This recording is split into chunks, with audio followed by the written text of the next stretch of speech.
Nederland kan niet om onze eisen heen. Een goed pensioen voor iedereen.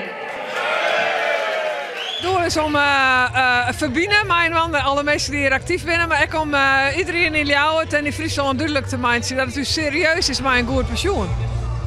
Ik ben hier omdat de AOW-leeftijd steeds verder omhoog wordt geschroefd door dit gemene kabinet, om het maar netjes uit te drukken. En dat moet gewoon stoppen. Dus we zeggen daarom bevriezen op 66 jaar.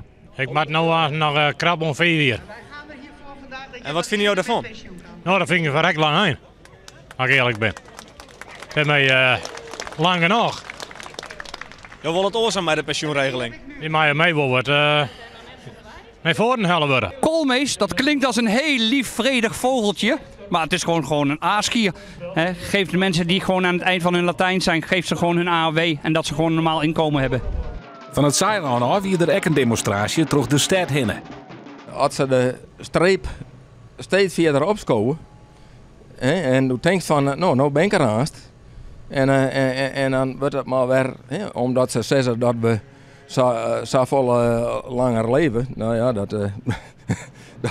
dat is maar een gokje vanzelf. Hè? De politiek is wel hardje. Nou, ik denk net dat ze meer om ons heen kennen. Nee, daar ligt ook niks van.